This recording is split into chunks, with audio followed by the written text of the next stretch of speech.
여러분 안녕하십니까? 뉴스나이트 시작합니다. 오늘은 국민의힘 2차 마수 토론이 YTN 사옥에서 열렸습니다. 후보 간의 기싸움은 대기실부터 치열했고 토론장 주변은 지지자들로 북적였습니다. 25일 지사직에서 물러나기로 한 이재명 지사는 광주가 사회적 엄원이라며 첫 대선 행보로 호남행을 선택했습니다. 잠시 뒤 전국 이슈 분석하겠습니다. 먼저 대장동 개발특혜 의혹 수사 속보입니다. 검찰은 유동규 전 성남도시개발공사 기획본부장을 재판에 넘긴 뒤 적용된 혐의를 두고 논란입니다. 구속 당시 적용했던 배임 혐의를 입증하지 못하면서 막상 공소장에서는 제외됐기 때문입니다. 검찰은 추가 기소 가능성을 언급했지만 수사 역량에 물음표가 붙고 있습니다. 김경수 기자가 보도합니다. 검찰이 지난 2일 청구한 유동규 전 성남도시개발공사 기획본부장 구속영장에는 뇌물과 함께 수천억 원대 배임 혐의가 적시됐습니다. 민간 사업자에게 특혜를 줘 막대한 개발 이익을 가져갈 수 있게 했고 성남시에는 그만큼 손해를 끼쳤다는 겁니다. 하지만 정작 유 전 본부장을 재판에 넘기며 쓴 공소장에는 배임 혐의가 빠졌습니다. 유 전 본부장은 물론 김만배, 남욱, 정영학 등 이른바 핵심 4인방을 동시에 불러 대질 조사까지 벌였지만 법리적으로 배임 혐의를 입증할 단계엔 이르지 못했다는 걸 자인한 셈입니다. 이례적인 것이 맞습니다. 예. 저도 이제 10년 이상 변호사 생활하면서 이런 경우를 사실 처음 봅니다. 가면 갈수록 미비점이 드러나기 때문에 부담을 느껴가지고 결국은 기소해서 지금 분리를 한 것으로 보이고. 일단 검찰은 제외된 배임 혐의와 관련해 공범 관계와 구체적 행위 분담을 명확히 한 후 처리할 예정이라며 추가 기소 가능성은 열어놨습니다. 그러나 향후 보강 수사도 녹록해 보이지만은 않습니다. 배임죄는 임무에 위배되는 행위를 해서 제3자가 재산상 이익을 취하게 하거나 자신이 속한 조직이나 회사에 손해를 입힌 경우 성립합니다. 범죄 구성 요건에 추상적인 부분이 많아 혐의 입증이 어렵고 무죄가 선고되는 경우도 적지 않습니다. 특히 이번 사건은 등장인물이 많고 사업 구조도 복잡한 데다 초과이익 환수 조항 삭제로 성남시가 더 얻지 못한 이득을 손해로 볼 수 있는지, 그리고 화천대유 등 민간 사업자를 배임 공범으로 볼 수 있는지 등도 난제입니다. 유 전 본부장 등의 배임 혐의를 입증하지 못할 경우 성남시 관계자나 당시 시장이던 이재명 지사 등 윗선 수사도 용두사미로 끝날 가능성이 큽니다. 배임 혐의와 함께 김만배 씨로부터 받았다던 뇌물 5억 원이 구속영장과 달리 공소장에선 제외된 것도 부실 수사의 한 단면으로 지적됩니다. 첫 기소부터 체면을 구긴 검찰이 설익고 성급한 수사로 오히려 공범들에게 방어 논리만 제공한 꼴이라는 비판이 나오고 있습니다. YTN 김경수입니다. 네, 유동규 전 본부장을 기소하면서 배임 혐의가 빠진 것에 대해서 정치권 대응은 엇갈렸습니다. 국민의힘은 이재명 일병 구하기라고 비난하며 대검찰청을 항의 방문했습니다. 반면 민주당은 과거 부산저축은행 부실대출 사건 때 윤석열 전 검찰총장이 브로커 봐주기 수사를 한 책임이 있다고 맞받았습니다. 이경국 기자입니다. 유동규 전 본부장 공소장에서 배임 혐의가 빠진 사실이 확인되자 국민의힘은 곧장 대검찰청으로 달려갔습니다. 공작 수사 조작하는 검찰은 각수하라! 각수하라! 각수하라! 이재명 구하기에 나선 검찰이 몸통을 숨기고 사건을 덮으려는 거라며 용납할 수 없다고 규탄했습니다. 기소했다는 범죄 사실은 그야말로 코끼리의 꼬리 정도 수준밖에 되지 않는 것이고 그 실체, 몸통, 그분이 누군지 우리 국민들은 다 알고 있습니다. 국민의힘 법제사법위원회 위원들도 검찰이 윗선 수사 포기각서를 쓴 거라고 비난하며 특검만이 정답이라고 강조했습니다. 경위를 추궁하기 위해 오는 25일 법사위 긴급 소집도 요구했습니다. 특검으로 가지 않으면 실체적 진실을 밝힐 수 없다는 것이 박범계 장관, 김호수 총장, 이정수 지검장의 출석까지 함께 요구를 하겠습니다. 정의당 심상정 대선 후보 역시 검찰이 특검 도입을 자초했다며 민주당 특검 수용을 촉구했습니다. 부실 수사, 뒷북 수사로 검찰 스스로가 지금 특검을 불러들이고 있다. 저는 그렇게 보거든요. 결자 해지 차원에서 특검을 수용해서 다 털고 가는 게 좋지 않겠나. 반면 민주당은 이재명 후보의 연루 가능성을 일축하며 특검은 정치적 행위인 만큼 반대라는 입장을 거듭 밝혔습니다. 또 대장동 개발 의혹의 시작에는 초기 윤석열 전 검찰총장의 브로커 봐주기 부실 수사가 있다며 역공에 나섰습니다. 윤석열 후보가 부산저축은행에서 대장동으로 흘러간 1,155억 원의 부실 대출 사건을 부실 수사한 정황이 짙어지고 있습니다. 수사가 제대로 이뤄지지 않고 있는 건 오히려 고발 사주 의혹이라며 공수처를 압박하기도 했습니다. 언제든지 체포 동의안 의결할 준비가 돼 있으니 즉각 강제 수사에 들어가야 된다고 봅니다. 다만 대장동 특검을 요구하는 여론이 높아지는 것과 관련해서는 당 내부적으로도 대응책을 고심하고 있는 것으로 전해졌습니다. 의혹을 풀어가야 할 검찰의 수사가 오히려 특검 요구에 불을 붙이면서 경기도 국감 이후에도 여야의 갈등은 가라앉지 않고 있습니다. YTN 이경국입니다. 네, 그리고 체포됐다 석방이 된 인물이죠. 다른 핵심 인물 가운데 한 명인 남욱 변호사도 사흘 연속 검찰에 소환돼 조사를 받았습니다. 그런데 한자리에서 대질 조사를 받기도 하고 고강도 조사를 받은 피의자로 보기에는 여유로운 모습이었습니다. 그렇다 보니 이런저런 말들이 많았습니다. 한동호 기자입니다. 유동규 전 성남도시개발공사 본부장 기소 직후 소환 조사를 마치고 나온 남욱 변호사. 오늘 어떤 얘기 좀 했어요? 죄송합니다. 한마디 했는데 엄청 취재진 질문을 농담으로 받아치더니 혐의 관련 질문들도 시종일관 여유롭게 대응합니다. 집에 갈 때까지 같이 가시죠 그럼. 어디로 가시나요? 저 강남역 가니까 같이 가십시다. 제가 나중에 커피 한 잔씩 사드릴게요. 오늘은 요 정도 하시죠. 너무 힘들어서요. 연이틀 고강도 조사를 받고 나온 피의자의 모습이라기엔 이례적인데 더구나 대장동 핵심 4인방이 한자리에서 대질 조사를 받고 나온 직후였습니다. 검찰은 천화동인 5호 소유주 정영학 회계사 녹취록을 들려주면서 700억 원 약정 등과 관련해 각자의 역할이나 진술 등이 엇갈리는 부분을 추궁한 것으로 알려졌습니다. 그럼에도 검찰 조사 중에 검찰청 밖에 나가서 식사할 정도로 시종일관 여유로운 모습입니다. 수사에 협조적인 진술과 물증을 제시하며 일종의 딜을 한 게 아니냐는 시선이 존재하는 이유입니다. 남 변호사는 별도의 녹취록도 낸 것으로 알려졌습니다. 검찰이 공식 부인까지 하고 나섰지만 미리 진술 내용과 신병 처리 방향 등을 조율하고 입국했다는 기획 입국설도 제기되기도 했습니다. 실제 남 변호사는 유동규 전 본부장 공소장에 2013년 뇌물 공여 전달자로 기재됐지만 공소시효 10년인 뇌물 수수와 달리 뇌물 공여는 7년으로 처벌 대상이 아닙니다. 앞서 검찰은 사실상 내부 고발자로 나선 정영학 회계사의 녹취록에만 의존하다 김만배 씨 구속영장이 기각되는 등 부실 수사 비판에 직면하기도 했습니다. 피의자성 참고인으로 보시면 될 것 같습니다. 아무래도 이제 수사에 협조를 해준 지금 정식 피의자로 입건은 되지 않았다고 합니다. 그러나 정 회계사와 남 변호사 모두 화천대유 관계사의 소유주로 거액을 배당받고 사업 추진에도 적극 관여한 당사자들로 검찰 수사 대상인 것은 분명합니다. 수사팀 내부 업무 분장이나 수사 방식 등을 놓고도 일부 갈등이 있는 것으로도 알려져 어떤 방식으로든 전담수사팀 재정비가 필요한 것 아니냐는 주장도 나오고 있습니다. YTN 한동우입니다. 더불어민주당 이재명 대선 후보가 국립 5.18 민주묘지와 노무현 전 대통령 묘역을 연달아 참배하며 본격적인 대선 행보에 나섰습니다.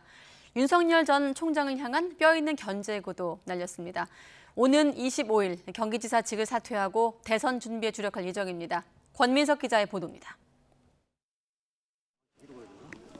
민주당 이재명 대선 후보가 국립 5.18 민주묘지에 있는 전두환 기념비석을 두 발로 밟고 올라섭니다. 오기가 좀 어려웠을 것 같네. 존경하는 분을 밟기가 어려웠지 않겠죠. 경기도 국정감사 후 첫 대선 행보로 민주당의 본산인 호남에서 가장 상징적인 장소를 찾은 겁니다. 이 후보는 5월 광주로 자신의 삶이 송두리째 바뀌었다고 강조했습니다. 제 인생을 통째로 바꿨기 때문에 제가 광주는 저의 사회적 삶을 새롭게 시작하게 한 사회적 어머니라고 제가 말씀드리는 것입니다. 이어 전두환 씨를 내란 범죄의 수괴이자 집단 학살범으로 못 받고 윤석열 전 총장과 선명한 차별화를 시도했습니다. 이 후보는 경남 김해 봉화마을 노무현 전 대통령 묘역도 연달아 참배했습니다. 호남뿐 아니라 영남에서도 자신이 민주당 정통성을 계승한 적자임을 강조하며 제4기 민주정부 창출을 다짐했습니다. 노무현 대통령께서 가시고자 했던 그 구체적인 길, 반칙과 특권 없는 세상, 사람 사는 세상, 이게 사실은 제가 요즘 말씀드리는 공정한 세상, 대동 세상, 함께 사는 세상과 사실 똑같습니다. 이 후보는 오는 25일 경기지사직에서 사퇴하고 집권여당 대선 후보 역할에 전력 투구하기로 했습니다. 다만 외연 확장의 의미가 큰 이낙연 전 대표, 문재인 대통령과의 회동에 대해선 말을 아꼈습니다. 빠르면 이번 주말 이 후보가 이 전 대표와 회동할 가능성이 제기되는 가운데 두 사람의 만남이 이루어지면 대선 후보로서 이 후보 행보에도 한층 탄력이 붙을 전망입니다. YTN 권민석입니다. 네, 그런데 회동과 관련해 좀 더 구체적인 소식이 추가됐습니다. 이재명 후보가 이낙연 전 대표와 조만간 만나기로 잠정 합의한 것으로 알려지고 있습니다. 이낙연 전 대표 측 관계자는 YTN과의 통화에서 이 후보가 25일 월요일을 지사직 사퇴 시점으로 공식 발표하면서 회동 논의의 속도가 붙었다고 설명했습니다. 정확한 회동 날짜, 장소는 정해지지 않았지만 이 후보 사퇴 전 내일과 모레 사이 만나는 쪽으로 의견이 모이고 있다고 밝혔습니다.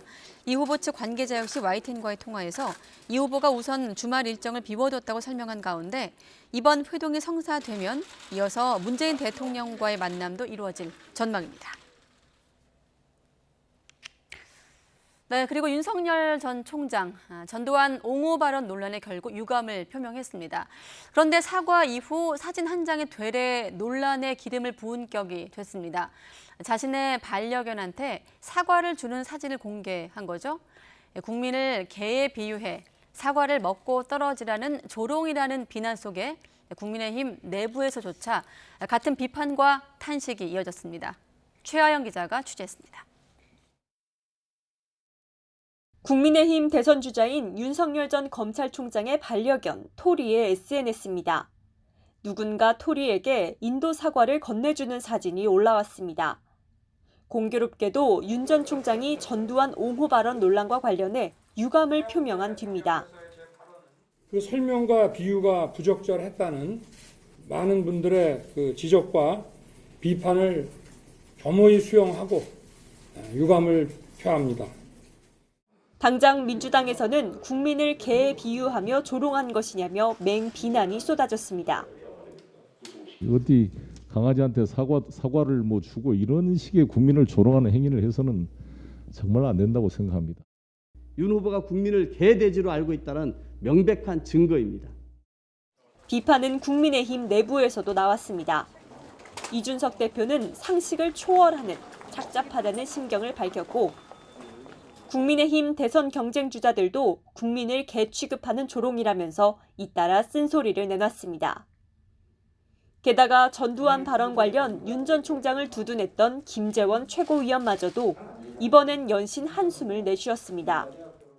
SNS 담당자는 좀 전부터 조금 저는 좀 적절하지 못한 일을 벌인다고 생각했습니다. 아이고. 이에 윤석열 캠프 측이 수습해보려고 했지만 그냥 약간 재미를 가미한 것이다 이렇게 생각하면 될 것이고 심각하게 생각할 필요 없습니다. 오히려 논란에 기름을 부었습니다. 사태가 일파만파 번지자 윤석열 캠프는 실무자가 가볍게 생각해 사진을 게재했다가 실수를 인정하고 바로 내렸다며 깊이 사과드린다고 밝혔습니다. 전두환 옹호 발언과 관련해 반쪽 사과였다는 비판이 가라앉기도 전에 SNS 사진이 논란이 되면서 사과마저도 희화했다는 비난을 피하기 어렵게 됐습니다. YTN 최하영입니다. YTN과 JTBC, 연합뉴스TV가 공동 주관한 국민의힘 대선 주자 2차 마스 토론이 YTN 상암 미디어홀에서 열렸습니다. 사옥 앞은 각 후보의 지지자들로 북적였고 후보들은 토론 시작 전부터 팽팽하게 신경전이 펼쳐졌습니다. 토론회 이모저모, 김승환 기자가 보도합니다. 형형색색 풍선과 각 후보를 나타내는 상징물들이 가득합니다. 토론회 3시간 전부터 국민의힘 대선 주자 지지자들이 모인 YTN 사옥 앞은 인산인해입니다. 지지자들끼리 경쟁도 치열합니다. 윤석열과 원희룡 후보보다는 경험과 경륜이 더 뛰어나다 생각하고요. 또 홍준표 후보보다는 또 품격 있게 자기가 마음만 먹으면 꽃길을 걸을 수가 있는데 그걸 물리치고 공정과 상식을 위해서 나왔잖아요. 청렴하지 않습니까? 참 말이 안 나오지 않습니까? 흠잡을 데가 없지 않습니까? 진실성 있어 보이고 인상도 편하시고 하여튼 다른 의원님보다 인상이 일단 좋으셔요. 두 번째 마스 토론을 앞두고 주자들이 속속 도착하자 분위기는 더 달아오릅니다. 각각 대기실로 입장하는 주자들. 시작 전부터 토론 상대를 향한 기싸움도 벌어집니다. 이른바 사과 사진 파문으로 궁지에 몰린 윤석열 전 검찰총장은 애써 침착한 얼굴로 자신감을 내비치고 오늘 좀 토론 준비 어떻게 하고 계신가요? 뭐 준비할 게 뭐 있습니까? 10번이나 했는데. 윤 전 총장과 맞붙을 유승민 전 의원은 뼈있는 농담을 던집니다. 어떤 거에 중점을 두실 건지. 오늘 좀 내야 되겠지. 토론 주제를 두고 난타전을 벌인 홍준표 의원과 원희룡 전 제주지사 역시 신경전이 팽팽합니다.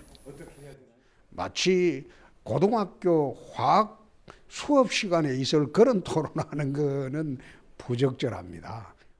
뭐 공부를 해서 알 문제가 아닌 문제들을 위주로 하면서도 대통령이 될 자격이 과연 준비되어 있는 것인지 제가 국민들 앞에 날카로운 검증을. 토론 직전까지도 여유로운 표정으로 서로 농담을 주고받던 주자들. 생중계가 시작되자 긴장감 팽팽한 설전의 소용돌이 속으로 들어갔습니다.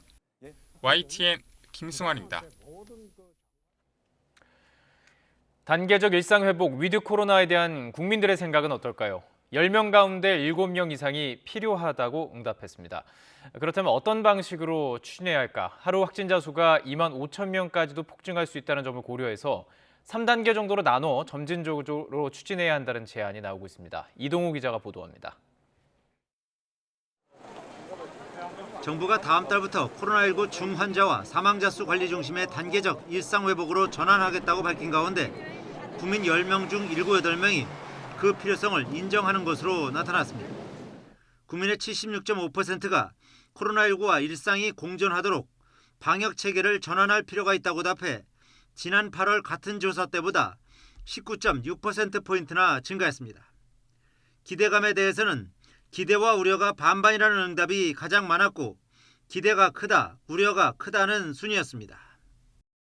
중앙의 통제형 방역에서 다른 형태의 방역으로 간다라는 부분을 정확하고 일관되게 설명할 수 있어야 우리 이제 곧 발표하신다는 이 단계적 일상 회복의 로드맵이 좀 더 수용성을 높이지 않을까 생각합니다.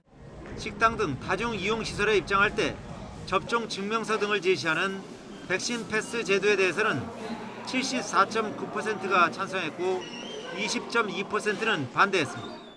이 밖에 위드 코로나 때 실내 마스크 착용 해제에 대해서는 응답자의 80.3%가 모든 다중시설의 운영시간 제한을 해제해야 하는가에 대해서는 61.3%가 부적절하다고 답했습니다. 이런 가운데 위드 코로나 속도 조절에 실패할 경우 일일 확진자가 최대 2만 5천 명이 발생할 수도 있다며 3단계로 나눠 점진적으로 추진해야 한다는 전문가의 제언이 나왔습니다. 그렇다면 최상의 시나리오를 따라갈 수 있는 방역 수준의 조합은 3단계 정도, 그리고 단계마다 최소한 5주 이상의 평가 기간을 거쳐서 점진적으로 완화하는 것이 적당하다고 보고요. 1단계로 다중 이용 시설의 영업 제한 시간을 해제하고 2단계로 대규모 행사를 허용한 뒤 3단계로 사적 모임 제한을 해제해 내년 2월에는 일상을 회복하자는 시나리오입니다. 다만 내년 2월부터는 대규모 유행이 발생할 위험이 있는 만큼 사적 모임을 제한하는 등 안전장치도 필요하다고 강조했습니다. YTN 이동우입니다. 이 단계적 일상 회복의 첫 단계는 고통이 큰 업종부터 변화가 이루어질 것으로 보입니다. 우선 식당과 카페 운영 시간 제한을 해제하는 방안이 검토됩니다. 일부 고위험 시설의 경우 백신 접종을 증명하거나 음성임을 확인하는 제도 도입도 논의되고 있습니다. 개훈이 기자가 보도합니다. 다음 달 시행 예정인 단계적 일상회복 전환을 위해 정부가 방역 완화 조치안을 논의 중입니다. 일상회복은 시기를 몇 단계로 구분해 체계적으로 진행되는데 그동안 고통이 컸던 업종부터 먼저 적용받게 됩니다. 방역 완화 조치는 그동안 고통이 컸던 업종이나 소외된 계층부터 그리고 감염 확산의 위험이 낮은 시설부터 과감하고 적극적으로 취해나갈 예정입니다. 그 첫 단계는 식당, 카페 등 생업시설의 운영시간 제한 해제입니다. 현재 식당, 카페는 3단계 지역에서 밤 12시까지, 4단계 지역에서 오후 10시까지 운영할 수 있습니다. 다중이용시설은 감염 위험도에 따라 1그룹에서 3그룹으로 나눠 위험도가 낮은 3그룹부터 완화할 계획입니다. 이번에는 3그룹이 많이 포함이 될 수도 있을 것 같습니다. 그러니까 학원이라든지 또 여러 가지 영화관, 공연장, 또 스터디 카페 같은 게 될 수도 있겠는데요. 다만 초기 단계에서는 백신 접종 완료자를 중심으로 한 방역 기준 완화를 분명히 했습니다. 백신 접종 증명, 음성 확인제 도입은 확정되진 않았지만 유흥시설 등 일부 고위험 시설은 감염 차단을 위해 한시적 도입 가능성이 거론되고 있습니다. 정부는 논의 결과를 토대로 다음 주 구체적인 단계적 일상회복 이행 계획을 내놓을 예정입니다. 이런 가운데 코로나19 신규 환자는 이틀 연속 1,400명대를 유지하며 안정적인 감소세를 보이고 있습니다. 정부가 단계적 일상회복 전환 기준으로 제시한 백신 접종 완료율 70%도 이번 주말 달성할 것으로 예상됩니다. YTN 개운입니다. 코로나19 4차 대유행 기간 중에 방역 조치로 인해서 피해를 본 소상공인들에게는 오는 27일부터 손실보상금이 지급됩니다. 서류 제출 없이 인터넷으로 신청을 하면 이틀 안에 받을 수 있을 것으로 보입니다. 박홍구 기자의 보도입니다.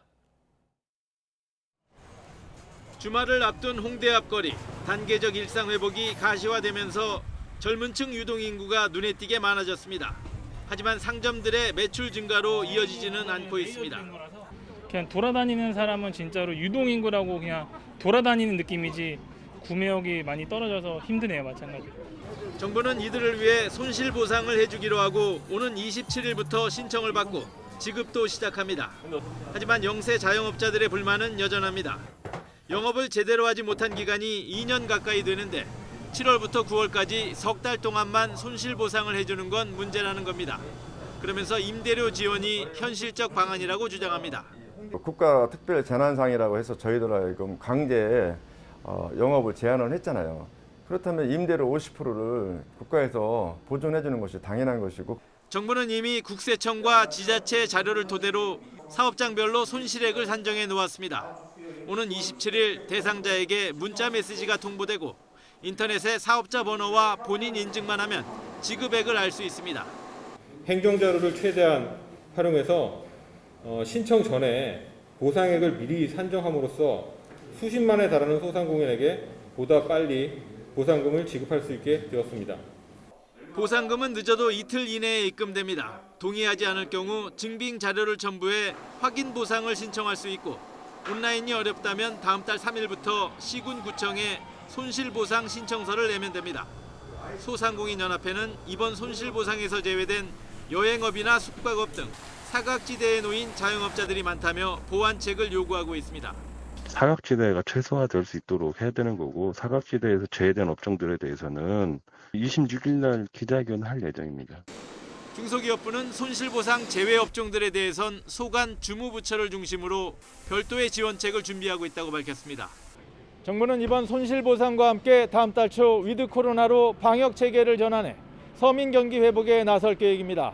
YTN 박홍구입니다.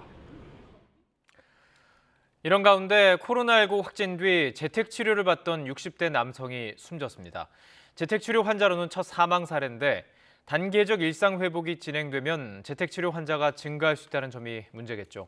정부는 재택치료 환자 정보를 공유하고 이송 체계를 강화하겠다고 밝혔습니다. 김잔디 기자의 보도입니다. 코로나19 확진 뒤 재택치료 중이던 68살 남성이 갑자기 상태가 악화해 병원으로 이송 중 숨졌습니다. 국내에서 재택치료가 시작된 올해 1월 이후 첫 사망 사례입니다.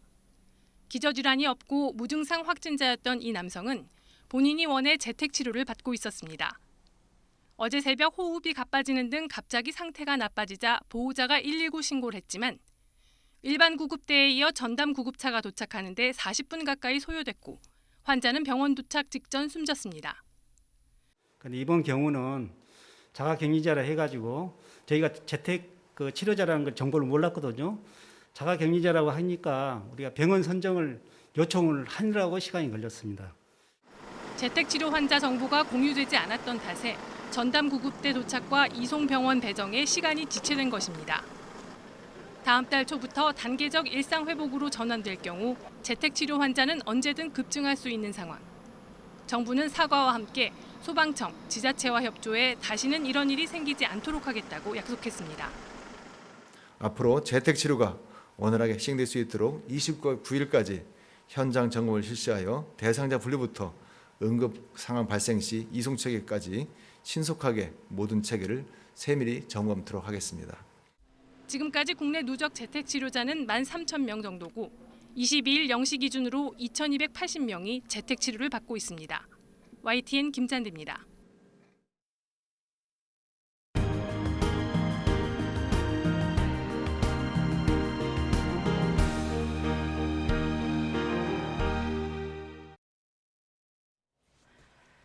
네, 순수 국산 발사체 누리호의 첫 발사는 아쉽게도 미완의 도전으로 마무리됐습니다. 항공우주연구원은 발사 데이터를 분석한 뒤 전문가로 구성이 된 사고조사위원회를 열어 누리호 보완에 나섭니다. 먼저 정혜윤 기자가 보도합니다. 엄청난 화염을 내뿜으며 누리호가 지상을 박차고 하늘로 솟아오릅니다.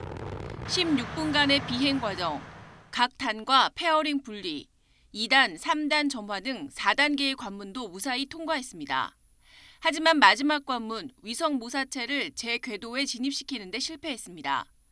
3단 로켓은 521초 동안 연소하며 속도를 올린 뒤 지구 궤도에 위성 모사체를 초속 7.5km의 속도로 진입시킵니다. 그런데 3단이 475초 만에 연소가 끝나면서 위성 모사체의 속도가 느려져 제 궤도에 진입시키지 못한 겁니다. 항공우주연구원은 남태평양 추적소에서 비행 데이터를 받아 분석하는 과정을 거칠 예정입니다.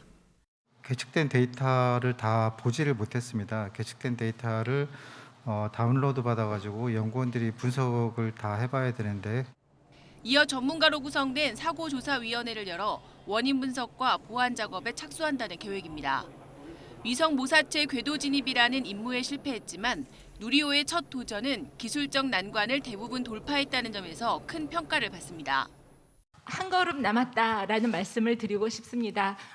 문제 확인과 보완, 개선 작업을 거친 누리호는 내년 5월 초소형 큐브 위성을 싣고 두 번째 발사에 나섭니다.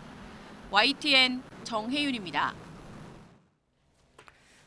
네, 그리고 여러분 혹시 우주 경제라고 들어보셨습니까? 그러니까 우주와 관련해 창출하는 경제 효과를 일컫는 말인데요. 우주 기술은 어느새 국가 안보를 넘어서 돈이 되는 산업으로 자리 잡았습니다. 2040년에는 1,000조 원을 넘는 시장으로 성장할 거란 예측도 있습니다. 권남기 기자가 보도합니다. 비행기를 붙여놓은 듯한 모선이 하늘로 떠오르고 곧이어 로켓을 분사하며 우주선이 날아갑니다. 올해 7월 최초의 민간 우주 관광이 성공하는 순간으로 해당 기업은 2억 8천만 원짜리 표를 벌써 600장 넘게 팔았습니다. And honestly, nothing could prepare you for the view of Earth from space. I mean, the whole thing was just magical. 우주 경제. 로켓 발사에서 우주 보험까지 공공과 민간이 우주와 관련해 창출하는 경제 효과를 일컫는 말로 지난해 규모는 400에서 500조 원 정도로 추산됩니다. 매일같이 쓰는 내비게이션이나 인터넷, 위성 텔레비전 등도 모두 우주 경제의 범주 안에 들어갑니다. 여기에 인공위성을 활용한 초고속 인터넷 시장의 급성장 가능성과 함께 로켓 재활용에 따른 우주 여행 현실화까지. That was as smooth as I'd seen it. 우주 경제 규모는 20년 뒤엔 지금의 2배가 넘는 1,200조 원대가 될 거란 전망이 나옵니다. 인터넷이라든가 내비가 세계적으로 다 이렇게 확산된 것 같지만 보급률은 아주 낮은 수준입니다. 아마 이 시장은 점차 늘어난다고 보는 거죠. 한국의 우주 경제는 아직 세계 시장의 1% 수준인 3조 9천억 원 규모입니다. 매출의 80%는 이미 쏘아올린 위성을 활용하는 산업이지만 직접 위성과 발사체를 만드는 분야의 성장세도 두드러집니다. 차세대 중형위성 사업과 같이 이제 정부 주도에서 민간 주도의 사업으로 전환이 되면서 우주 산업의 규모가 커지고 있습니다. 시간이 갈수록 미 항공우주국 나사보다 스페이스X가 더 익숙한 시대. 실패에도 또다시 쏘아올리는 집념의 배경엔 우주에 대한 꿈과 함께 돈이 되는 기술을 가져보려는 목표가 깔려 있습니다. YTN 권남기입니다. 누리호 발사관리위원장인 용홍택 과학기술정보통신부 1차관이 국내에도 미 항공우주국 나사나 유럽우주국 ESA와 같은 우주 전담 조직이 필요하다고 밝혔습니다. 용 차관은 YTN 사이언스에 출연해 지금까지는 우주 정책이 연구 개발에 치중했지만 앞으로는 외교와 안보, 국토, 해양 등의 분야로 광범위하게 확대될 거라면서 우주 정책의 전문성과 연속성 차원에서 전담 조직이 필요하다고 밝혔습니다. 또 최근 국회에서 우주청 설립을 골자로 하는 법률안이 발의됐다며 앞으로 전담 조직 설치에 대한 활발한 논의가 기대된다고 덧붙였습니다. 지난 5년간 20, 30대 청년층이 받은 전세자금 대출 규모가 무려 60조 원 넘게 폭등한 것으로 나타났습니다. 전세난이 부채까지 급증시킨 것인데 갚을 능력에 비해서 부채가 너무 많다는 지적이 나오고 있습니다. 김우준 기자의 보도입니다. 서울 양천구에서 구로구로 출퇴근하는 32살 최대한 씨. 값이 더 오르기 전에 무조건 아파트를 사고 보자는 이른바 패닉바잉에 직장 인근 아파트 구매를 고려해봤지만 당시에 집 구매 정말 관심 많았었고요. 전부 다 부동산 이야기밖에 안 했던 것 같습니다. 터무니없이 오른 가격에 결국 포기했습니다. 상대적으로 부담이 덜한 전세로 눈을 돌렸지만 그마저도 쉽지 않았습니다. 지난해부터 시작된 전세난으로 물건이 워낙 없는 데다 너무 올라버린 전세값에 전세 대출마저 부담스러워진 겁니다. 금리에 따라서 그런 이자율이 좀 변동이 되다 보니까 그에 따라서도 조금 이제 금전적인 부분에 있어서 일부 좀 많이 부담이 되는 것은 좀 사실입니다.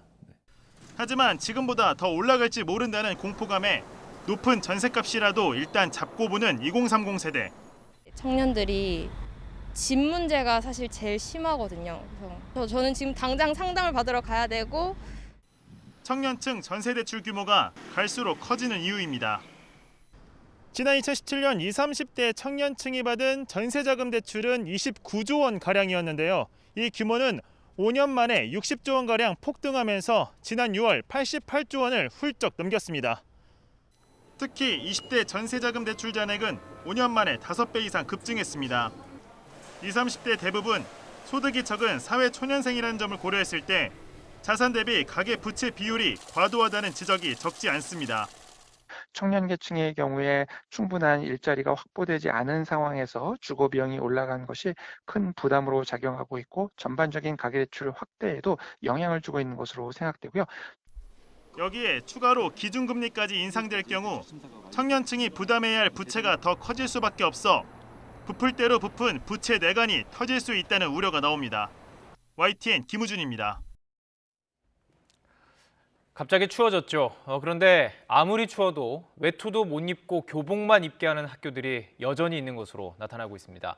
이미 국가인권위원회가 인권 침해라고 규정을 했는데 현장에 적용되지는 않고 있습니다. 이준엽 기자가 취재했습니다. 경기 양주시에 있는 한 중학교. 학생들이 3355 등교합니다. 최근 기온이 뚝 떨어져 영상 6도의 쌀쌀한 날씨를 보이지만 교복인 야구 점퍼 말고는 겉옷을 입은 학생들을 찾기 힘듭니다. 지난 18일 0도 가까이 기온이 떨어졌을 때도 외투를 못 입긴 마찬가지였습니다. 학교 측이 금지하기 때문입니다. 아예 못 입어요. 벗어야 돼 지금. 들어가서 벗고 들어가요. 실제로 해당 학교 복장 규정을 보면 외투 같은 교복 외 의류는 학교장이 허락할 때만 입을 수 있게 돼 있습니다.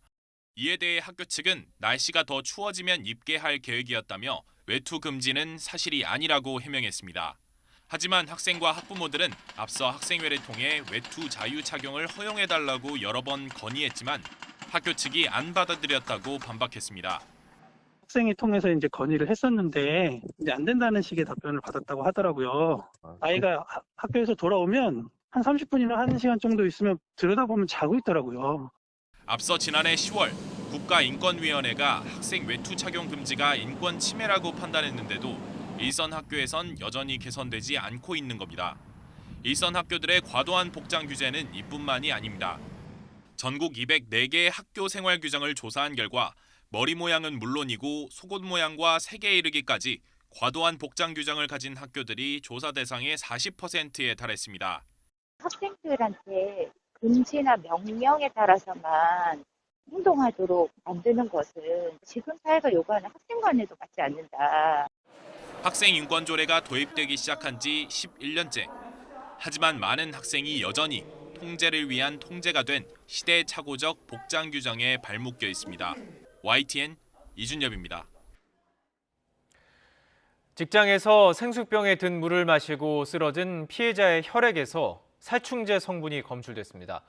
무단결근한 뒤 숨진 동료 직원 집에서 발견된 독성 물질과 같은 것으로 확인이 된 것인데, 다만 생수병 자체에서는 같은 성분이 검출되지 않아서 의문점은 여전히 남아 있습니다. 정현우 기자의 보도입니다. 서울 양재동 사무실에서 직원 2명이 생수병에 든 물을 마시고 쓰러진 건 지난 18일. 국립과학수사연구원 분석 결과 이들 가운데 1명의 혈액에서 살충제와 살균제에 쓰이는 독성 성분이 발견됐습니다. 이 검출된 물질은 물에 잘 녹고 특별한 색깔이 없어 마시기 전까지 알아차리기 쉽지 않은 데다 먹을 경우 구토와 뇌 손상을 유발할 수 있습니다. 상당한 양을 집어넣고 그 마신 사람도 그냥 한 모금 마신 게 아니라 혈액에서 그렇게 검사해서 나올 수 있을 정도면은 상당량을 먹었다는 얘기죠. 피해자 혈액에서 검출된 살충제 물질은 자택에서 숨진 채 발견된 30대 직원 A씨의 집에 있던 것과 일치했습니다. 여기에 2주 전 또 다른 회사 직원이 마셔 탈이 났다는 용기까지 모두 같은 성분이 나왔습니다. 경찰은 이를 근거로 A씨가 피해자들이 마신 음료에 의도적으로 독성 물질을 넣었을 가능성에 대해 수사하고 있습니다. 다만 피해자 2명이 마셨던 생수가 담긴 병에선 정작 독성 물질이 발견되지 않아 의문점은 남아 있습니다. 추가 수사가 필요한 부분입니다. 피해자의 혈액에서 검출이 됐는데 그 마신 그 원액에서 검출이 안 됐다는 얘기는 정말 이상한 일이네. 범행 기록이 담긴 사무실 CCTV도 없고 숨진 A씨의 유서 등도 발견되지 않은 상황. 경찰은 A씨의 휴대전화 사용 기록을 면밀하게 살펴보면서 회사 직원들을 대상으로 조사를 이어가고 있습니다. YTN 정현우입니다. 방송에도 자주 나오던 전직 유명 카레이서가 함께 술을 마시던 남성의 8살 아들을 폭행해서 수사를 받고 있습니다. 이 아이는 앞니가 빠질 정도로 큰 충격을 받았지만 이 남성 당시 술을 많이 마셨다며 일부러 한 것은 아니라고 밝혔습니다. 신준명 기자의 단독 보도입니다. 경기도 용인시에 있는 한 음식점 앞. 한 남성이 아이의 멱살을 잡습니다. 아이가 뿌리치자 억지로 잡아세우곤 무릎으로 옆구리를 찹니다. 이러다 아이를 번쩍 들어 올리더니 아이가 발버둥 치자 바닥으로 내동댕이 쳐버립니다. 또 애가 자기한테 울며불며 굴복하지 않으니까 바로 또 했잖아요. 바로 그냥 들어서 놔버렸잖아요. 이 남성은 유명 전직 카레이서인 A씨로 자동차와 관련된 방송에도 자주 나왔습니다. 8살 B군을 폭행한 건 지난 16일 오후 6시 40분쯤. B군의 아버지와 함께 음식점에서 술을 마신 뒤 벌어진 일입니다. A씨의 폭행으로 B군은 앞니 1개가 빠지고 입술과 코 등을 심하게 다쳐 병원으로 옮겨졌습니다. 얼굴을 많이 다쳐가지고요. 1학년인데 학교를 못 가고 집에 있는 상황이에요. 당시 음식점 주인이 아이가 왜 이렇게 다쳤느냐고 묻자 A씨는 넘어져서 다쳤다고 둘러댔다는 게 B군 어머니의 주장입니다. 사장님이요. 제가 어저께 갔을 때 정확하게 진술을 해주셨어요. 아이가 왜 저래요? 그러니까 넘어졌다고 입에서 나왔대요. A씨는 과거 카레이서로 활동하며 각종 대회 수상 이력이 20건이 넘는 것으로 전해졌습니다. A씨는 일부러 아이를 폭행한 건 아니라면서도 치료비 등은 본인이 모두 부담하겠다고 밝혔습니다. 제가 술을 6병인가 7병 마셨고요. 제가 고의로 누구를 때리거나 고의로 뭘 하려고 했는 건 전혀 아닙니다. B군 어머니는 A씨를 경찰에 고소했습니다. 8살 아동에 대한 폭행과 상해 혐의가 인정될 경우 피해자 측과 합의가 이뤄지더라도 처벌을 피하기 어렵다는 게 경찰의 판단입니다. YTN 신준명입니다.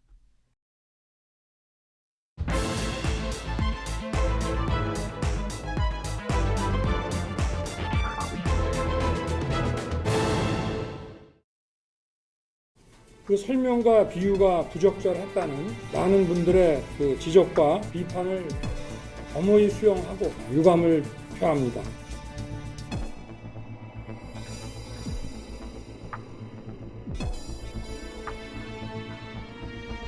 사과를 하려면 제대로 좀 사과를 해야지. 어디 강아지한테 사과를 뭐 주고 이런 식의 국민을 조롱하는 행위를 해서는 정말 안 된다고 생각합니다. 국민을 개에 비유하며 사과나 먹고 떨어지라고 조롱한 윤 후보가 국민을 개돼지로 알고 있다는 명백한 증거입니다.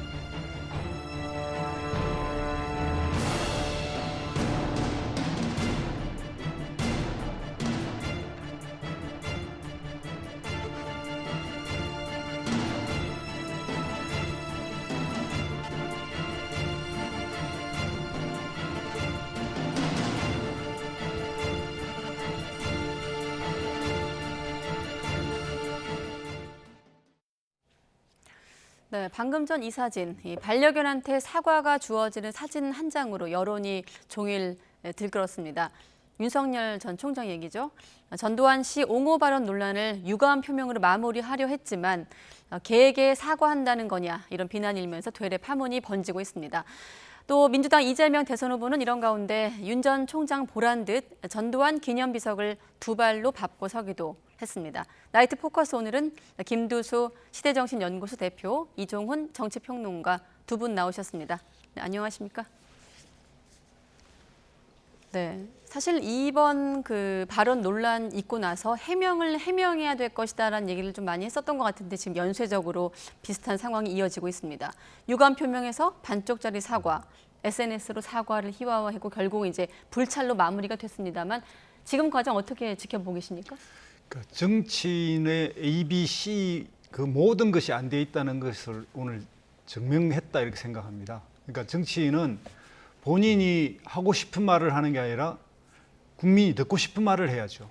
그러니까 전두환 비유 같은 경우에도 본인이 그냥 하고 싶은 이야기거든요. 국민들은 듣고 싶지도 않은 이야기뿐만 아니라 역사의식의 계력, 그걸 그냥 전형적으로 보여줬는데 그것에 대해서 국민들이 요구하는 것이 그냥 진솔한 사과인데 진솔한 사과를 못해서 어정쩡한 유감을 했다가 또 사과를 하긴 했지만 그날 또 올라온 SNS는 돌사진 사과 잡는 모습이 올라왔고 그것만 해도 좀 의아스러웠습니다. 왜 저렇게 올릴까 뭐 자기들이 계속 살아온 가정을 올린다 이런 정도의 해명이 됐는데 그 뒤에 보니까 이제 뭐 토리한테 뭐 사과를 따는 거 개 주는 모습 이렇게까지 하면서 이 모든 것이 수습이 되지 않고요. 또 거기에 달려있는 해시태그 같은 이야기는 뭐 윤석열 후보가 경상도 출신도 아니잖아요. 그리고 부인 김건희 씨도 아닌데 태그가 다 경상도 사투리예요. 그러니까 거기에 따르는 여러 해석이 있는데 이거는 뭐 일베의 어떤 용어가 들어있다 이런 오해까지 있는데 정말 거기가 아닌가 하더라도 왜 저 사진을 올리면서 또 이런 특정 지역에 사투리를 썼을까? 그러다 보니까 이제 어떤 이야기까지 나오냐면 영남 지금 10일밖에 안 남은 이 경선에서 영남 지역의 본류의 어떤 표를 먹기 위한 뭐 어떤 기획 작품 아니냐 뭐 이런 이야기까지 나오는 정도까지 갔으니까 윤석열 후보는 이런 부분에서 정치의 ABC도 못 지켰다 이렇게 생각이 듭니다. 방금 전에 그 마지막 부분의 사투리 대목은 일부의 어떤 해석 추론일 수도 있겠습니다. 아무튼 여론이 좀 들끓고 있다 이런 부분을 지적해 주셨는데 어떻게 보면 지금 오늘 마침 또 YTN에서 말수 토론이 있었거든요. 후보 스스로 또 어떤 토론의 주제를 정하지 않았나 이런 생각도 드는데 유승민 전 의원이 상당히 거세게 몰아붙였거든요. 어떻게 보셨습니까? 네, 그러니까 유승민 후보가 이제 그 토론 초반에 그 얘기를 하더라고요. 네. 오늘은 그 정책 토론만 하려고 했는데 이 이슈가 불거져서 안 할 수가 없으니까 이제 이 이슈에 대해서 얘기한다라고 이제 이 부분을 집중적으로 이제 거론을 했고 거기에 대해서 이제 그 윤 후보 같은 경우에는 본인 책임을 또 이번 같은 경우에는 또 선뜻 또 인정을 하더라고요. 네. 그래서 저는 좀 개인적으로는 조금 좀 이 전두환 전 대통령 관련 발언과 이 사과 관련한 이 사진은 조금 좀 별개로 봐야 되지 않을까 이렇게 생각을 하고 있습니다. 네. 개인적으로. 어떤 측면에서요? 그러니까 일단 전두환 전 대통령 부분은 확실히 의도되고 기획된 발언이 맞다라고 저는 봐요. 그러니까 윤 후보가 실언이 아니라는 말씀이신 윤 거죠? 후보가 토론 과정에서 지금 가장 많이 지적받고 있는 게 국정 현안을 잘 모른다는 거 아닙니까? 그래서 사실은 최근에 지지율이 약간 좀 하락세를 좀 보이고 있기도 하고 이제 그런 상태에서 이제 전두환 전 대통령을 일부러 인용을 한 거죠. 전두환 전 대통령에 대해서 보수 진영 내에서는 어찌됐건 뭐 전두환이 일 잘했잖아. 그래도 사람을 잘 써서 성과도 좀 냈잖아. 네. 이런 평가가 존재하고 있어요. 그래서 그 논리를 그대로 끌고 온 거죠. 그래서 전두환 전 대통령이 군 출신이어서 국정 현안 잘 몰랐지만 사람 잘 써서 성과를 냈듯이 나도 그렇게 할 수 있다라고 하는 얘기를 전 한 거다라고 좀 보고요. 자, 그런데 이 사과 부분은 이걸 정말 의도를 하고 좀 기획을 했다 그러면 진짜 악의적인 기획이죠. 그리고 그야말로 이 정도면 뭐 거의 뭐 인성이 바닥이다 이렇게까지 우리가 얘기를 할 수 있을 건데 네. 그렇게까지 과연 기획을 했을까? 이거는 사실은 굉장히 논란을 유발할 수밖에 없고 제가 보기에는 어떤 방향으로 불똥이 튀더라도 이건 불리하게 불똥이 튈 수밖에 없는 사안인데 일부러 저걸 기획을 했을까라고 좀 생각을 좀 하고요. 네. 그런데 어찌됐건 뭐 지금 어떻게든 좀 연결이 좀 되다 보니 어쩔 수 없이 지금 뭐 정치적인 논란은 불가피해진 상황이 아닌가 이렇게 생각합니다. 네, 앞서 평론가님께서 좀 거칠게 인성이 바닥이다 이런 표현까지 쓰셨는데 당 대표 역시 일어나 보니 상식을 초월이라면서 착잡하다 이런 표현을 했거든요. 사실 당 입장에선 또 어떤 이제 후보들의 SNS가 좀 불안해지지 않을까 이런 생각도 드는데 왜냐하면 좀 상식적이지 않은 어떤 대응이기 때문에 이런 반응들이 나오는 거겠죠. 그렇다 보니 대체 이걸 누가 했을까에 대한 의문으로 자연스럽게 이어질 수밖에 없습니다. 이 문제 사진을 이 부인 김건희 씨와 자택에서 찍은 건 아니냐 이런 또 해석이 나오는 것에 대해서 해명이 나오긴 했는데 또 서로 엇갈리고 있거든요. 한번 모아봤습니다. 발언들을. 근데 실무자 손인데 토리는 윤석열 후보의 집에 있지 않습니까? 예. 집에 있는데 집에 김건희 씨 그리고 윤석열 후보 그리고 실무자가 집에 상주합니까? 그 실무자가 아무튼 집을 드나들어서 집에 가서 사진을 찍어 온 겁니까? 아니면 집에서 강아지가 집에 있는 거잖아요. 네, 집에 있죠. 실무자가 그걸 찍으려면 집에 가야 되는 건 당연하잖아요. 네, 후보나 그러면 사모님한테 사진을 찍어달라고 한 건 아니고 실무자가 직접 간 거다. 그 과정 직접 화법으로 무슨 대화가 오갔는지 그건 제가 알지 못합니다. 그거 아마 저희 집 말고 그 집 근처에 있는 사무실에서 찍은 거 같습니다. 그러면 윤 후보님 키우는 반려견을 그 캠프 직원이 데리고 가가지고 어디 데리고 가가지고 이 야심한 밤에 이 사진을 찍었다는 겁니까? 그래서 그렇게 들었습니다. 캠프 직원이 그 저 강아지를 반려견을 밖에 데리고 나가서 사과를 주는 사진을 찍고 아니요. 그걸 캠프 직원이 올린 반려견을 겁니까? 데리고 간 거는 아마 제 처같고요. 찍은 것은 우리 캠프의 직원이 찍었다고 제가 들었는데 올린 거는 인스타에 올린 거. 올린 것도 아마 캠프에서 올린 것 같습니다. 그러면 윤 후보님 안 계시는 장소에서 부인하고 캠프 직원이 그렇게 했다? 네. 네, 여러분은 지금 야당 대선 후보 TV 토론회 화면을 보고 계십니다. 사실 말씀하신 대로 뭐 유승민 후보도 얘기를 했습니다만 원전 문제라든지 뭐 노동 문제, 역사인식 같은 경우는 또 정책으로 이어지는 부분도 있기 때문에 대담해서 그런 쪽으로 연결이 되는데 지금 보면 인스타에 사진을 누가 올렸냐, 저 SNS를 보니까 또 개의 또 뭐 강아지 눈도 좀 뭐 집중적으로 또 얘기가 나오던데 네. 어떻게 좀 이거 같은 해명은 보고 계십니까? 지금 이제 시중에는 이런 이야기가 있습니다. 이 인스타그램에 대한 그 운영을 부인 김건희 씨가 하고 있는 거 아니냐 이런 이야기가 나오는데 제가 봐서 합리적 추론을 하자면 김건희 씨와 같이 움직이는 팀이 하고 있는 거 아닌가. 대체로 좀 후보와 후보 부인의 역할을 좀 분리해서 하고 있는 것 같다는 생각이 들고요. 저 토리의 눈을 또 추적했던 이런 네티즌 수사대 입장에서 보면 네. 뭐 남자가 등장하고 여자 이렇게 두 사람이 등장하는 이렇게 눈의 사진이 그렇다 이렇게 이야기하는데 눈의 사진이 뭐 선명한 건 아니니까 추론이지만 그래서 오늘 윤석열 후보의 이야기를 하면 이제 본인은 아니고 부인과 직원이 했다 이렇게 생각이 들고요. 그리고 이 인스타그램을 운영하는 방식에서의 직원들은 과연 어떤 사람인지, 그리고 여기에 이제 나와 있던 해시태그 같은 경우가 결국 문제가 됐고, 이 해시태그에 의해서 더 증폭되는 요소도 있고, 그래서 이 부분까지 더 정확하게 실체를 밝히고 사과를 해야 된다 생각이 들고, 결국은 뭐 그 인스타그램을 우리 젊은 사람 말로는 오늘 폭발을 했죠.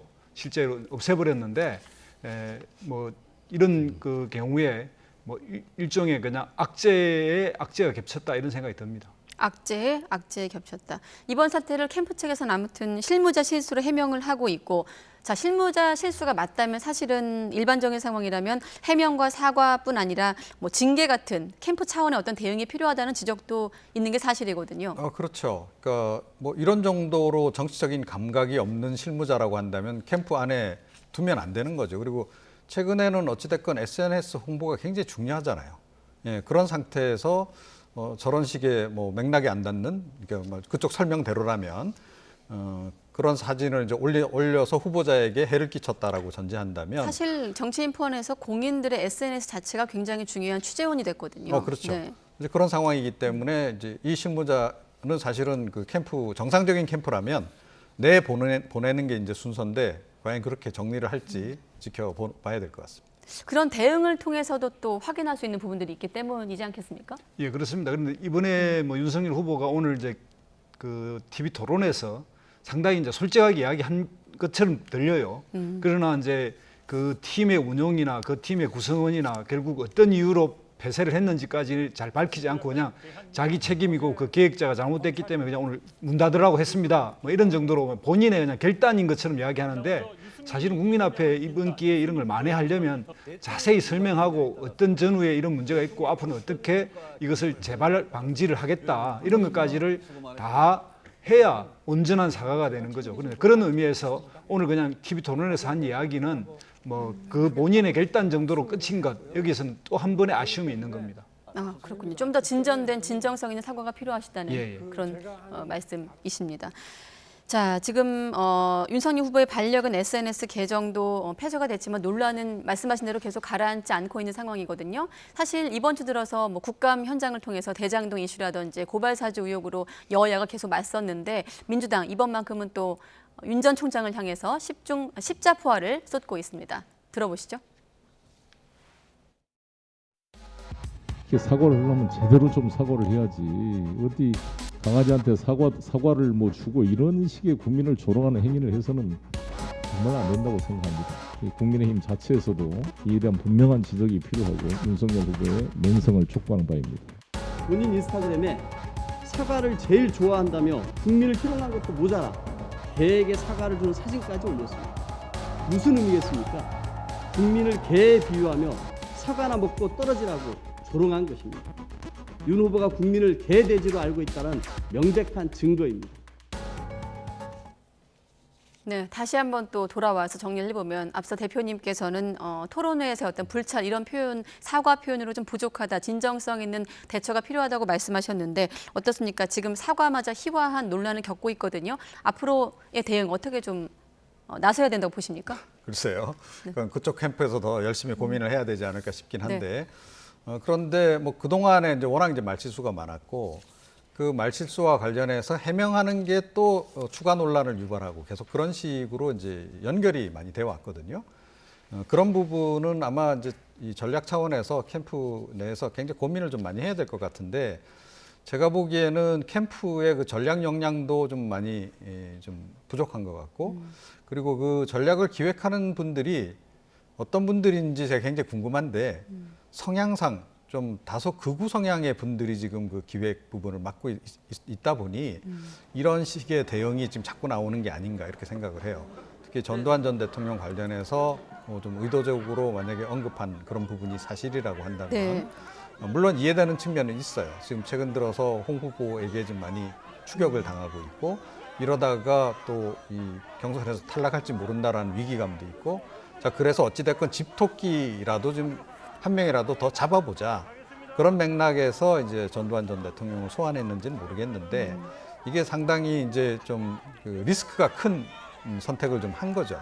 뭐 일부 효과는 좀 있을 거다라고 좀 보긴 해요. 어떤 효과가 있을까요? 어찌됐건 뭐 집토끼 그리고 조금 전에 이제 제가 그 보수 지지층 내에서 전두환 전 대통령에 대해서 어떻게 평가하는지에 대해서 말씀드렸는데 네. 조금 이제 극우 성향인 분들은 더 이제 그렇게 생각을 많이 해요. 근데 윤 전 총장 입장에서는 지금 사실은 이 골수 지지층, 이른바 집토끼를 누가 많이 잡아가느냐의 지금 경쟁 구도란 말이에요. 특히 홍 후보하고. 네. 그 상태에서는 어찌됐건 집토끼 표를 많이 끌어오는 쪽이 이긴다라는 생각을 하고 있는 것 같아요. 그 표 계산을 지금 마친 것 같고. 네. 이제 그래서 이제 이런 행보를 이제 보인다. 이제 그런데 사실은 지금 국민의힘에 최근에 이제 당원이 많이 입당을 했는데 그분들이 어떤 성향인가는 여전히 좀 불확실하게 좀 남아 있어요. 성향 파악이 정확하게 안 돼 있는데 네. 그런데 그분들도 이제 이번에 어찌됐건 그 당심으로 의견을 표출할 거다라고 좀 전제를 한다면 조금 위험한 선택일 수 있다. 제가 보기에는 그래도 그 조금 그 건전 보수 세력이 조금 더 많지 않을까 싶거든요. 네. 전체적으로 제 추정입니다, 이거는. 그렇기 때문에 상당히 좀 위험한 선택을 좀 한 게 아닌가 생각을 합니다. 평론가님 얘기를 해보면 이제 윤석열 캠프 측에서 좀 전력을 좀 가다듬을 필요가 있다라는 말씀으로 들리는데 대표님은 어떻게 보십니까? 지금 당 차원하고 좀 연결해서 볼 필요도 있는 게 이준석 대표가 앞서 착잡하다 이런 표현을 쓰기도 했고 사실 그동안 여러 갈래로 호남 동행이란 표현으로 좀 많이 행보에 좀 많이 공을 들였던 것도 사실이거든요. 그렇습니다. 이준석 당대표가 보수 개혁을 상징하고 있지 않습니까? 그리고 뭔가 쇄신하는 모습을 보이고 있고 또 윤석열 본인도 약간 호남표가 지금 역대의 그 국민의힘 후보보다는 상당히 높게 나오고 있고 그래서 그런 요소가 있었는데 이 전두환 발언을 어디서 했느냐? 부산에서 했습니다. 그래서 이제 말씀한 대로 평론가님이 말씀한 대로 이 전략적 어떤 발언이다. 저도 그렇게 생각을 합니다. 그러니까 전두환, 노태우, 김영삼 세 사람 다 사실은 용인을 좀 전문가를 쓰는 방식을 했는데 전두환만 선택한 거는 그런 느낌이 있고 또 그 부산 지구당에 당시 그 발언을 했을 때 주위에 있던 당원들이 굉장히 호응을 했어요.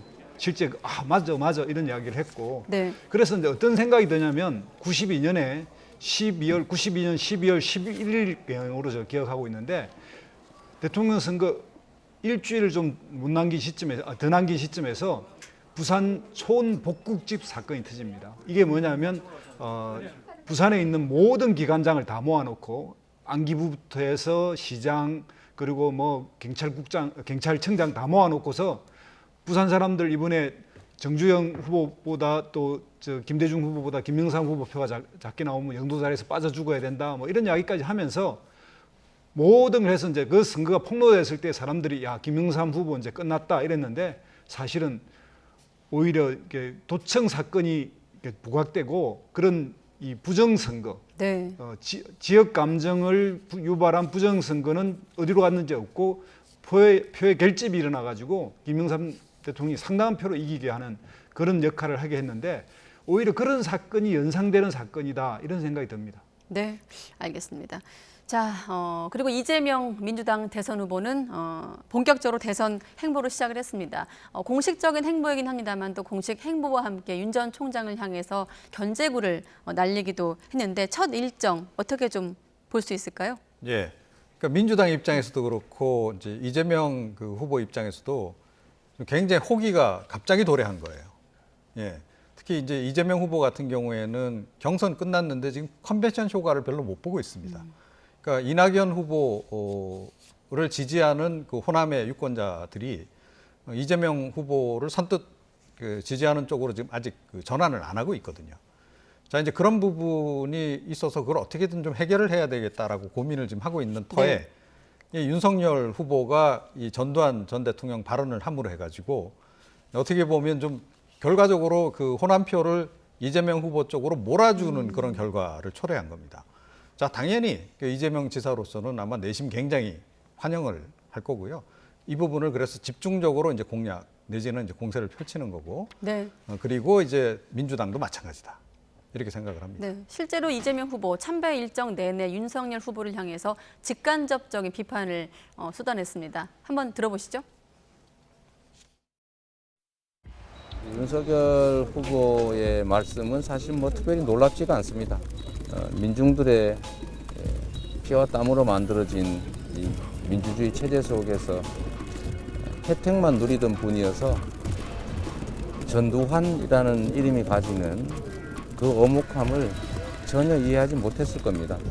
살인 강도도 살인 강도했다는 사실만 빼면 좋은 사람일 수 있습니다. 무슨 말씀을 더 드리겠습니까? 네, 전두환이라는 이름이 가지는 그 엄혹함을 이해하지 못했을 것이다라면서 전두환 비석도 밟았거든요. 이 같은 이재명 대선 후보의 행보 어떻게 좀 해석할 수 있을까요?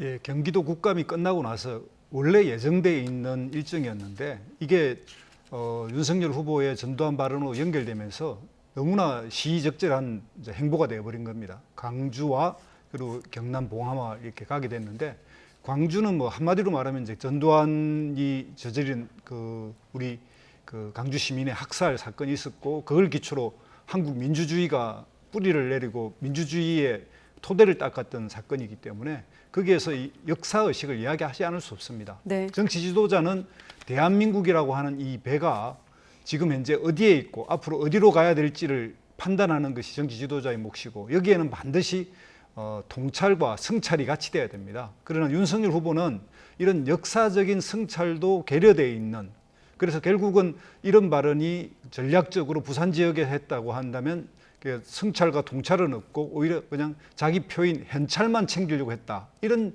비난을 들을 수 있는 그런 것을 보여줬습니다. 그래서 여기에 대처되는 이재명 후보에 있어서 이런 발언 그리고 이런 행보가 국민들에게 훨씬 역사의식이나 앞으로 대한민국을 누가 이끌어갈지에 대한 바람직한 사람이 누구인지에 대한 이런 것들을 제대로 심어줬다 이렇게 생각합니다. 네, 이번 윤석열 전 총장의 논란은 침묵을 지키고 있는 이낙연 전 대표의 침묵도 깼습니다. 일주일 만에 SNS 통해서 자신의 입장을 밝혔거든요. 앞서 평론가님께서 이낙연 전 대표의 어떤 지지 세력도 언급하셨는데 어떻게 좀 영향이 있을까요? 네, 확실히 이재명 이제 후보에게 유리한 방향으로 이제 이 현안과 관련해서는 유리한 변수로 일단 작용할 거다라고 생각을 한 거고요. 할 수밖에 없고요. 그러니까 이낙연 후보 입장에서는 지금 내심은 이제 이재명 후보가 삼고 초려해 주기를 이제 기대하면서 때를 또 기다리는 거죠. 그러니까 뭐 어떻게 됐든 좀 명분과 이런 게 있을 때 본인이 이재명 후보를 지지하는 뭐 좀 더 흔쾌히 지지하는 그런 모습을 보여주는 게 훨씬 더 효과가 크지 않겠습니까? 그리고 본인의 흔히 정치권에서 이야기하는 본인의 몸값, 가치 이를 좀 높이는 것이기도 하고. 네. 그런데 어떻게 보면 이 부분도 결국은 윤석열 후보가 판을 좀 깔아준 격이 지금 돼버린 거 아닌가 이렇게 생각을 합니다. 그렇군요. 지금 마침 뭐 자연스럽게 넘어가면 되겠는데 이 얘기로 이재명 후보 또 이낙연 전 대표 회동이 잠정적으로 합의가 됐고 주말쯤이 유력하다 이런 보도가 나왔거든요. 결국은 이제 원팀 선대위 구성으로 이제 다음 단계로 질문이 이어질 텐데 좀 속도가 붙을까요? 앞서 윤 전 총장이 이런 좀 포석을 깔았다 이런 해석도 하셨는데. 오늘 이낙연 전 대표가 처음으로 오래간만에 이제 SNS에 본인의 입장을 밝히지 않습니까? 그리고 이런 현상이 생겼을 때는 뭐 당연히 민주당의 주요 구성원으로서 힘을 합치는 건 너무 당연한 것 같고요. 또 청와대 회동이 예정돼 있기 때문에 청와대 회동보다는 먼저 이재명 후보와 이낙연 후보가 만나서 이낙연 후보가 좋아하는 막걸리를 한잔 한다든지 이런 방식으로 흔쾌히 원팀 구성에 협조하리라고 생각하고요. 또 이런 야당의 어떤 이런 국민을 모독하고 또 특히 이낙연 전 지사, 전남지사 자기의 또 정치적 고향인 곳에서의 이런 어떤 모독이라 그럴까요? 역사에 대한 이런 왜곡에 대해서 분노했기 때문에 이제 그런 계기로 해서 오히려 원팀 구성에 좋은 상대적으로 좋은 호재를 마련해줬다 이렇게 생각이 듭니다. 네, 두 분의 말씀처럼 어떻게 보면 윤 전 총장이 그런 포석을 깔았고 그런 기회를 좀 준 셈이 됐는데 어떻습니까? 이재명 후보 입장에서도 또 이낙연 전 대표 입장에서도 이를테면 좀 좋은 그림을 만들어야 할 텐데 어떤 평론가분은 그 시점을 11월 5일 이제 야당의 어떤 대선 후보가 확정되는 지점으로 꼽기도 했거든요. 평론가님은 어떻게 좀 보십니까? 그때면 좀 늦죠. 예, 그러니까 어차피 제가 보기에는 뭐 이낙연 전 대표 같은 경우에도 선대위원장을 거부할 수가 없을 겁니다. 예, 그래서 큰 틀에서 어찌됐건 이제 민주당 구성원으로서 네. 그 선당 후사 정신을 또 전 그 당대표로서 당연히 보여줘야 되는 그런 측면도 있는 거고요. 설령 중간에 뭐 이재명 후보에게 뭔가 좀 이상이 생겨서 그야말로 선수 교체, 후보 교체가 이루어지더라도 본인이 그 기회를 가져가려면 이 원팀 정신에 충분히 협조를 해줘야 나중에 또 그 부분도 본인이 취해갈 수 있는 부분이 좀 있는 거죠. 그래서 일단은 뭐 처음에는 조금 이제 그 문제 제기도 좀 하고 네. 그렇게 하고 또 뭐 이재명 이제 후보로 하여금 뭔가 좀 삼고 초려도 좀 하게 하고 네. 이런 이제 과정을 거치긴 했으나 결국은 이제 수용을 할 수밖에 이제 없을 그런 그 상황이었다. 근데 그게 이제 윤 전 총장의 그 최근 좀 발언으로 해서 조금 앞당겨진 그런 측면이 오히려 좀 없지 않아 있고 사실은 이제 워낙은 제가 보기에는 대통령 먼저 만나고 이낙연 후보하고의 교통정리로 이렇게 전개되지 않을까 이렇게 생각을 했는데 아마 이 지사 측에서는 그걸 원했을 겁니다. 그런데 청와대에서는 그게 또 좀 모양새가 좀 별로 안 좋은 거죠. 그래서 아마 청와대 정무라인에서 뭐 강력히 좀 요구도 했을 것이고 그래서 일단은 뭐 이낙연 그 전 대표하고 회동 가진 다음에 그 다음에 대통령하고의 이제 회동을 가는 방향으로 이렇게 결론이 난 것 같습니다. 네, 정리해보면 이제 이재명 후보는 25일에 지사직 사퇴하기로 했고 그 앞선 주말 혹 23일 혹은 24일쯤에 이낙연 전 대표를 만날 것으로 잠정 합의가 됐다는 소식이 이루어지고 있고 자, 그게 만약에 다 이루어진다면 그 다음이 이제 문재인 대통령과의 면담 일정으로 이어질까요? 예, 저는 뭐 당연히 그렇게 될 거라고 생각합니다. 그러니까 문재인 대통령과의 면담이 뭐 빠르면 빠를수록 좋긴 한데 네. 사실상 이제 민주당 내 원팀 구성이 좀 가시화되고 또 원팀이라고 하는 좀 좋은 호재를 가지고 만나는 게 좋지 또 그 전에 뭐 대통령을 만나서 오히려 원팀을 이렇게 좀 촉발시키는 이런 행태는 뭐 바람직하지 않은 거죠. 그러니까 이제 마무리를 하고 대통령을 만나는 게 맞는 것 같고요. 이제 그런 측면에서 이재명 지사 입장에서는 국감도 잘 치렀고 또 강주와 경남 봉화를 잘 다녀왔고 그리고 나서 후보 사퇴하면서 원팀 구성의 선대위를 과구성해가면서 대통령 면담까지 이렇게 가는 일정들이 좀 순조롭게 진행될 거라고 보고요. 네. 이게 뭐 늦어지더라도 11월 5일 안에 충분히 그 가능성이 있기 때문에 지금으로부터 뭐 약 2주 정도 남아 있기 때문에 그 안에서 충분히 이것을 해결해 나가지 않을까 이렇게 생각이 듭니다. 네, 알겠습니다. 자, 이번엔 여론조사 결과들도 간단히 좀 짚도록 하겠습니다. 한국갤럽 조사인데요. 이 사자 가상대결 조사에서 국민의힘 후보로 윤석열 혹은 홍준표 후보 누가 나와도 3%포인트 오차 범위 안에서 이재명 후보와 접전을 펼치고 있다라는 조사 결과가 나왔거든요. 사실 최근에 이제 여론조사를 향한 어떤 변수라고 하면 이제 국감장에서 대장동 이슈를 이재명 지사가 극복을 했느냐 이 부분과 또 이게 지금 최근 며칠간 이루어진 조사이기 때문에 또 윤 전 총장에겐 전두환 발언 논란이 있었거든요. 두 분 어떻게 해석하십니까? 그러니까 전체적으로 이제 흐름을 보면 그러니까 윤석열 후보 같은 경우에는 과거에 비해서 이재명 그 후보하고의 양자 대결에서 조금 지지율이 좀 하락한 그런 그 모습이고 네. 그 반면에 그 국민의힘의 다른 대선 주자들이 많이 올라왔다. 거의 지금 이제 윤석열 후보에 버금갈 정도로 좀 올라왔다라는 게 굉장히 중요한 포인트다라고 생각을 해요. 네. 그래서 이 부분은 사실은 다른 후보들이 물론 열심히 잘한 측면도 있습니다. 이번 토론 과정에서 확실히 그 윤석열 후보는 좀 준비가 안 돼 있다라는 게 여러 대목에서 드러났고 그 반면에 그래도 당내에서 오래 정치하고 했던 사람들이 좀 준비가 더 잘 돼 있구나라는 게 이제 확인이 되면서 이제 이런 결과가 지금 나오고 있는 그런 그 상황인데 바로 이게 이제 윤 전 총장, 윤 전 후보를 상당히 불안하게 지금 만드는 그런 요소가 된 거고 그래서 이번 발언도 나왔다 이렇게 저는 이해를 하고 있습니다. 네, 지금 이번 그 여론조사 결과를 볼 때 이낙연 전 대표의 지지층은 어디로 좀 흡수됐다고 볼 수 있을까요? 어려운 질문일까요? 예, 아직까지는 좀 네. 그 강범위하게 이제 전폭적인 뭐 이런 결합은 좀 덜 이루어지고 있는 건 틀림없는 것 같고요. 네. 상당히 좀 유동층에 있다고 보입니다. 그러니까 지금 현재 이재명 후보가 이제 34, 뭐 33 정도 나오고 있는데 이 정도는 이제 과거에도 뭐 한 20대 후반에서 30대 초반이 있었지만 네. 컨벤션이라고 하는 후보가 됨으로 해서 좀 상당히 세게 나와야 되는데 여기서는 아주 세지는 않고 조금 그러니까 야당 후보보다는 좀 많이 나왔고요.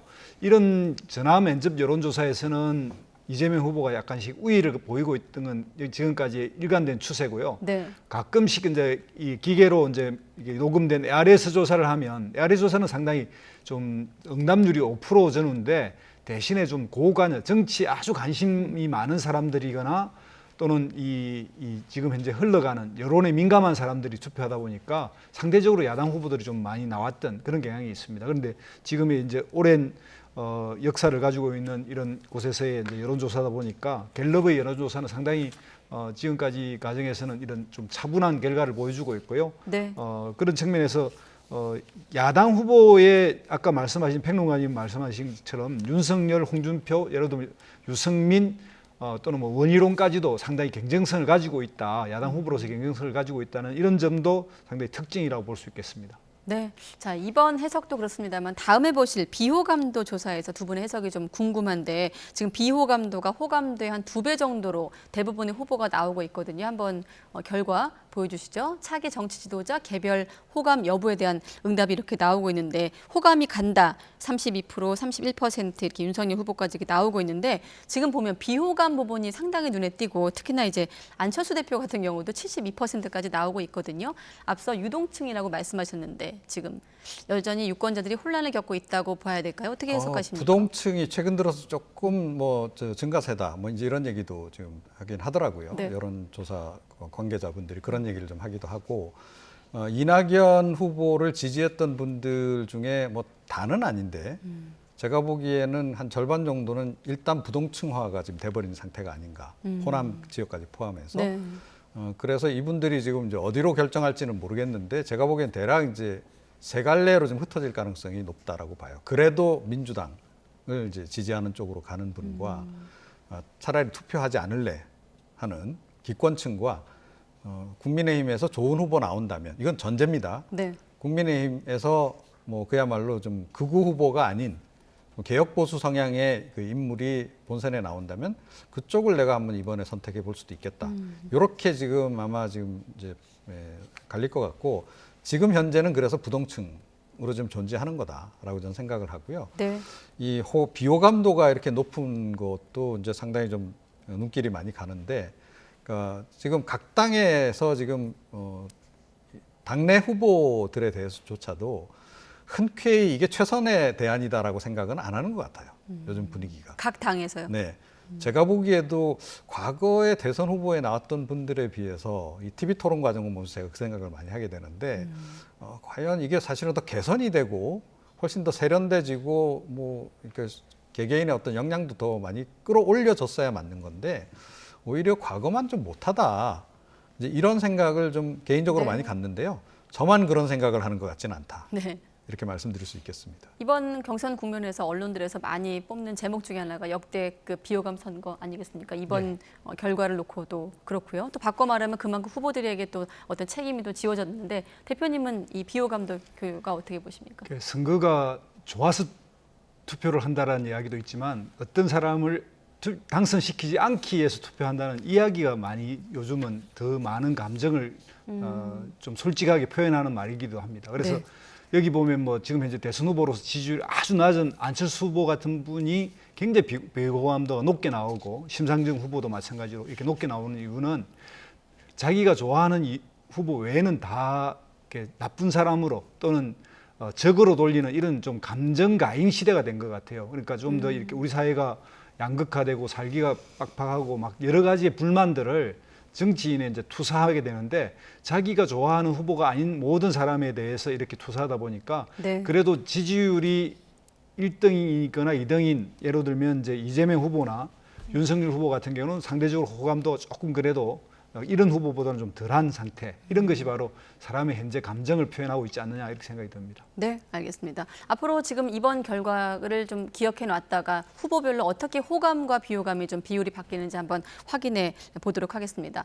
대장동 의혹 수사 내용도 아마 이 비호감도와 관련 좀 있지 않을까 싶은데 이런 여론조사 결과로 좀 영향이 직결되겠죠. 일단 시간이 많지 않은 관계로 지금 짚어볼 수 있는 건 지금까지 검찰의 어떤 큰 틀에서 수사를 한번 진단해 볼 수 있을 텐데 있는데 유동규 전 본부장에 대해서 이제 재판으로 기소를 넘겼거든요. 적용도 혐의를 두고 조금 논란이 일고 있어요. 네, 그렇습니다. 그러니까 일단 배임 혐의 혐의는 뺐어요. 네.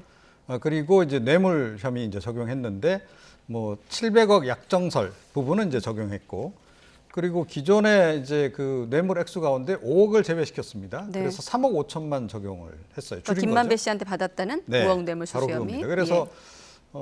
저는 사실은 제가 예상했던 거하고 크게 다르지 않다. 그러니까 뭐 검찰이 결국은 권력 앞에 좀 약한 모습을 보이는 과거 전례가 있었는데, 그래서 정치 검찰이라는 얘기도 많이 들었는데 이번에도 결국 그렇게 가지 않을까라고 생각을 했는데 그 예상을 벗어나지 않는 그런 방향으로 좀 흘러가고 있어서 굉장히 안타깝게 생각합니다. 사실 핵심 사인방인 4명의 대질 조사도 벌였고요.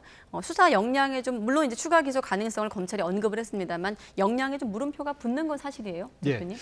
지금 현재 이 검찰 수사에 대해서는 야당도 불만이지만 여당도 굉장히 불만입니다. 그러니까 지금 뭐냐면 이 수사가 녹취록에 따라가는 수사를 했고, 또 여기에 녹취록을 전후로 한 언론 보도에서 증폭됐던 배임이라고 하는, 우리 사회에서 배임은 잘 죄로 죄를 묻기도 힘들고 실제 기소를 해도 그 기소의 성공률이 10%가 이하인, 입증하기 어렵다는 입증이 말씀이시죠? 어렵기도 하고요.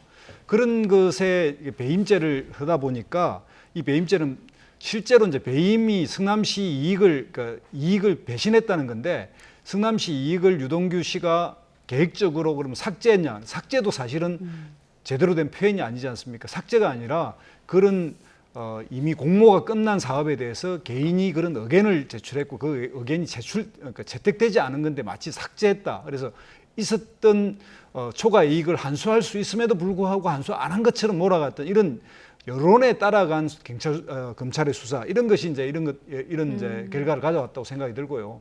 사실상 이 문제의 핵심은 돈을 댄 사람, 그리고 이 이익을 나눠 가진 사람, 이쪽을 추적해야 됩니다. 계좌를. 그래서 어떻게 7천억 총 뭐 1억 8천억을 1조 8천억을 동원한 저 배후에 있는 세력들. 그래서 이 검찰이 과거에 여기에 관련되어 있는 사람들이 다 검찰 출신들이거든요. 네. 그래서 이 본인들의 관련되어 있는 선배들을 감히 수사하고 있지 못하는 이런 느낌이 듭니다. 그래서 여당 쪽 입장에서는 정말 이 배후의 검은 세력을 제대로, 소위 부패 카르텔을 제대로 추적하고 있지 않는 거 아닌가라고 하는 그런 의문이 있고, 그런 점에서는 지금 이제 유동규 씨의 이제 기소는 됐지만 나머지 이 4사람 중에 3사람을 더욱더 계좌 추적을 통해서 그들이 이익을 배분한 사람들, 범인을 찾아야 한다, 이렇게 생각이 듭니다. 네, 말씀하신 그 배임 혐의와 관련해서 검찰도 보강 수사도 좀 하겠다고 했고, 지금 공범 관계나 이제 구체적인 어떤 행위 분담을 명확히 한 다음에 처리하겠다고 하지만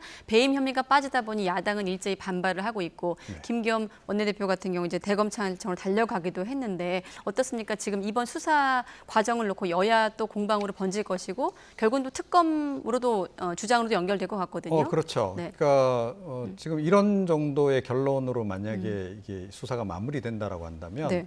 저는 그동안에 별로 특검 주장을 안 했던 사람입니다. 그러니까 특검 어차피 성사되기도 어렵고 지금 워낙 이제 국회 의석수의 차이가 많이 나서 시간도 많이 걸릴 것이기 때문에 신속하게 수사를 진행하는 방향이 차라리 낫다라고 저는 생각을 했는데요. 네. 그런데 지금 배임 혐의가 딱 제외되는 데다가 지금 전체적으로 제가 보기에는 관련된 그 사인방이 좀 입을 맞춘 게 아닌가 이런 생각이 좀 들어요. 그래서 대략 유동규 그 전 본부장 선에서 좀 끊는 걸로 이렇게 지금 이제 얘기가 된 것 같고, 진술 내용이 지금 자꾸 바뀌지 않아요. 특히 남욱 변호사 같은 경우. 네. 그분에 대해서 지금 뭐 요 최근에는 유동규가 그분인 것 같다는, 네. 식으로 그렇게 좀 이야기를 하고 있단 말이에요. 자, 그래서 이번 그 검찰 기소가 사실은 이제 제일 그 윗선에 해당하는 사람을 이제 유동규로 딱 지목을 한 거고요. 자, 그러므로 해서 지금 결과적으로 어떤 그 상황이 되느냐, 이재명 후보는 면죄부를 받는 상황으로 지금 가버렸다는 거예요. 그 대목이 굉장히 중요하다. 그래서 아마 야당도 이 부분을 집중적으로 아마 좀 추궁을 하지 않을까, 그리고 정치적으로 공세를 펼치지 않을까, 이렇게 생각을 합니다. 네, 일단 야당은 이제 이재명 일병 구학이다 이렇게 날치기 뭐 공작 기소다 이런 입장을 밝히고 있는데 여기에 대해서 민주당은 이제 과거 어떤 부실 수사가 논란을 불러일으킨 것이다라면서 이제 고발 사주 의혹까지 묶어서 공격을 하고 있거든요. 민주당 같은 경우는 예, 지금 뭐 고발 사주건도 이제 제대로 수사하고 있지 못한 것도 현실인데 그걸 빼고서라도 지금 현재 이 대장동 하천대유 게이트의 문제의 핵심은 뭐냐면 정말 이 사람들의 부패 카르텔의 가장 배후에 있는 사람을 정말 검찰이 추적하고 있느냐, 그리고 계좌를 일일이 뒤지고 있느냐. 사실 여기에 돈을 7천억이라 집어넣으면서 이런 그 컨소시엄을 구성한 하나은행에 대한 압수수색도 없고, 하나은행은 왜 자기들이 이익을 가져가지 않고 이것을 하천대유에 몰아주고 있는지, 하천대유에 엄청난 이익을 몰아준 이 금융의 카르텔, 이런 것들은 조사를 안 하고 있기 때문에 굉장히 이제 불만이거든요. 만약에 이제 정말 이 검찰 수사가 부실하고 이 뭐 어느 정도 시점이 지나서 이것이 제대로 안 된다면 말씀하신 대로 특검을 갈 수도 있겠죠. 네, 알겠습니다. 오늘은 여기까지 듣도록 하겠습니다. 네, 김두수 대표님, 이종훈 평론가 두 분과 함께했습니다. 고맙습니다.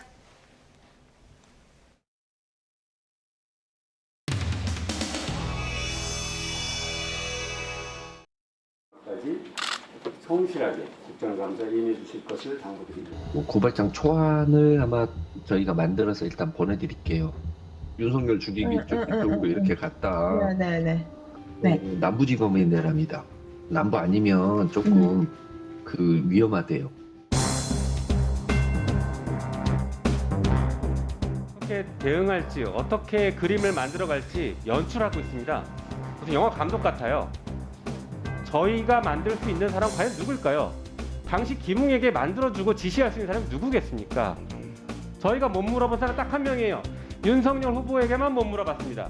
그 사람 답변을 이제 들으셔야 됩니다. 지시했는지. 아마 지시한 것 같습니다. 윤석열 보호하기 위해서 이 짓 하고 있다는 것입니다. 이 부분에 대해서도 좀 총장님이 깊이 있게 보셔야 되고요. 녹취록의 그분 정치인입니까 아닙니까? 그분에 대해서는 중앙검사장이 발언한 것으로 알고 있고요. 저는 거기에 따로 드릴 말씀은 없습니다.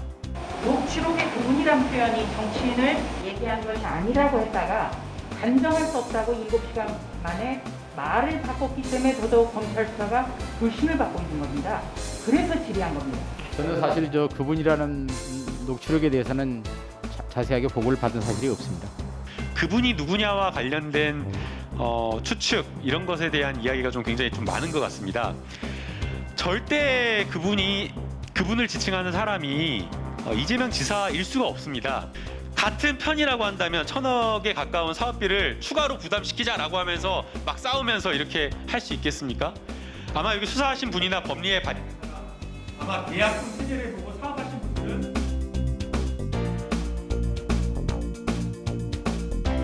장관님, 성남시청 압수수색 언제 이루어진지 아십니까? 며칠이죠? 며칠자는 제가 기억을 못. 10월 15일입니다.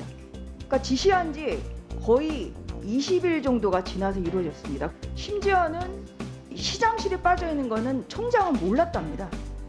이런 검찰의 수사를 과연 믿을 수가 있는가 하는 그런 의문이 많이 들었습니다. 아까 이제 총장님께서는 항상 선택적 답변하시거든요. 장관입니다, 총장님. 아, 참, 예. 제가 장관님도 그렇게 믿고 있습니까? 중앙지검이 수사를 잘 하고 있다고 믿고 계신가요? 저는 아까 말씀드렸듯이 우리 수사팀을 신뢰한다고 얘기했어요. 그러니까 신뢰만 해서 되겠습니까? 일이 안 되면 그럼 지휘를 할까요? 어떻게 할까요? 지휘를 하는 게 아니라 왜 수사가 제대로 안 되는지 파악해야 되는 거 아닙니까, 장관님? 야당이 관련됐을 때는 신뢰가 없는 그런 기사가 나도 득달같이 지시를 하고 하지 않습니까? 뭐 득달같이 지시한 적 그렇게 없습니다. 아니, 그렇게 항변을 하실지 몰라도 아무도 그렇게 믿질 않습니다. 지금 장관님 윤한홍 특검 간사님만 같은 거 들어보세요. 특검도 말씀이에요. 야당 시절에 그렇게 특검 주장하시고 하시더니 지금 특검 반대하시는 거 아니에요, 지금은.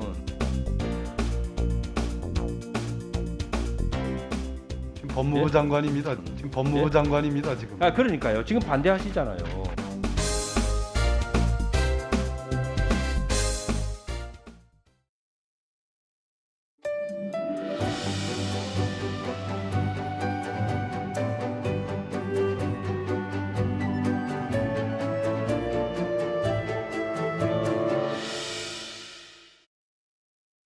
고 변희수 하사를 전역시킨 것이 부당하다는 1심 판결에 대해서 법무부가 육군 측에 항소를 포기하라고 지휘했습니다. 군도 소송을 종결하고 성 전환자의 군복무에 대한 정책 연구를 진행하기로 했습니다. 보도에 이승윤 기자입니다. 육군은 고 변희수 하사 전역 처분이 부당하다는 1심 판결에 대해 항소를 검토해왔습니다. 그러나 행정부처가 제기하는 모든 소송에 대해 지휘권을 가진 박범계 법무장관은 육군에 항소를 포기하라고 지휘했습니다. 행정소송 상소자문위원회의 권고를 따른 겁니다. 법무부는 1심 판결이 성전환자의 군복무를 인정하라는 게 아니라 처분 당시 여성이었던 변 하사에 대해 신체상의 이유로 전역 처분을 내린 것이 위법하다는 취지라고 밝혔습니다. 또 성전환자의 군복무 인정 여부는 관련 규정의 개정, 국방과 사회에 미치는 영향, 국민 공감대를 종합해 입법, 정책적으로 결정돼야 한다고 덧붙였습니다. 육군 소속이던 변 하사는 2019년 휴가 중 외국에서 성전환 수술을 받고 돌아와 계속 복무를 희망했습니다. 하지만 군이 심신장애 3급 판정을 내리고 전역을 결정하자 행정소송을 제기했는데 첫 변론전 숨진 채 발견됐습니다. 지난 7일 대전지법은 전역 처분 취소 청구 소송에서 변 하사의 손을 들어줬습니다. 상급 법원의 판단을 받아볼 필요가 있다며 항소를 추진해온 군은 법무부 결정에 따라 소송을 종결했습니다. 국방부는 정책 연구를 통해 성전환자의 군 복무를 검토하겠다는 입장입니다.